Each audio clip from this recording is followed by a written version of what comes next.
Si inizia oggi il nuovo anno scolastico qui al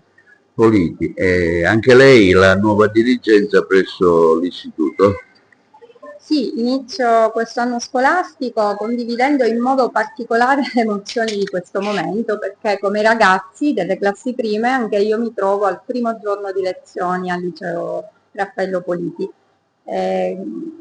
Non nascondo una grande emozione, come mi è sempre successo anche in altre scuole, quest'anno in modo un po' differente, e però mi metto al servizio e in ascolto di questa comunità scolastica. Incontriamo già da oggi i genitori perché riteniamo fondamentale che ci sia un legame pur nel rispetto dei ruoli con loro.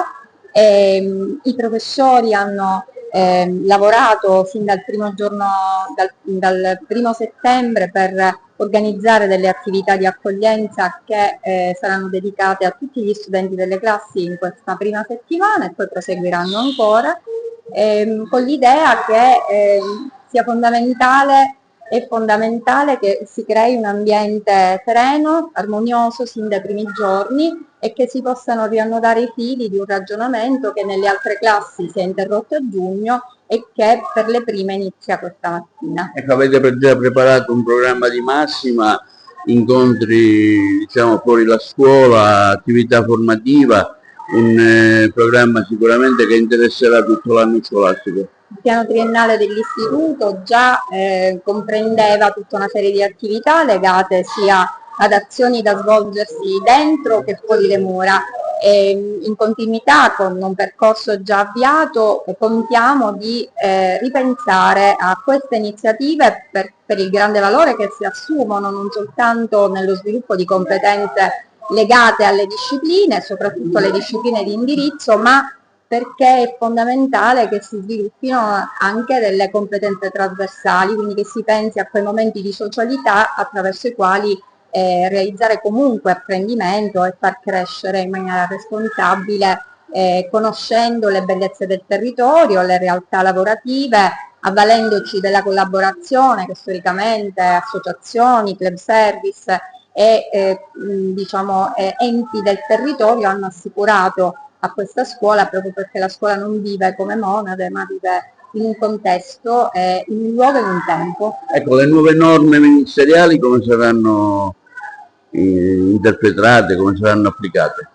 Come sempre cercheremo di rispettare le volontà del legislatore, traducendo in pratica tutto quello che è prescritto ed è previsto e vivendo la regola non come una trappola ma come una risorsa per agire in maniera trasparente, corretta, assicurando l'assolvimento dei doveri ma anche l'esercizio dei diritti. Primo giorno di scuola anche per lei ovviamente. Per tutti un primo giorno di scuola, siamo contenti, siamo responsabilizzati, siamo sicuri che con l'impegno di tutti e con il lavoro comune riusciremo anche a raccogliere questa sfida e a migliorarci. Benvenuti a voi e alla preside, perché come abbiamo detto non è solo un primo giorno per voi, ma anche per lei.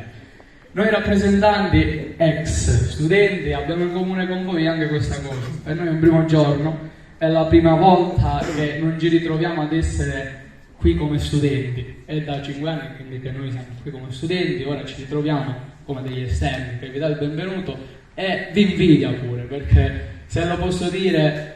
vorrei tornare indietro per rivivere quei momenti qua a scuola, perché veramente, come ha detto Eleonora, non è solamente stata una scuola e come ha detto la preside troverete cose importanti, perché ciò che è essenziale non è, è immateriale, è immateriale e quindi troverete tante persone, tante cose che non vi migliorerà solo dal punto di vista culturale e didattico, ma soprattutto umano. Non sarete solo migliori dal punto di vista culturale, ma soprattutto dal punto di vista personale, sarete delle persone migliori. Infatti vi auguro di raggiungere i vostri sogni, di non fermarvi ai vostri primi limiti e soprattutto di diventare la miglior versione di voi stessi. Vi ringrazio tutti per l'attenzione e quindi buon anno scolastico.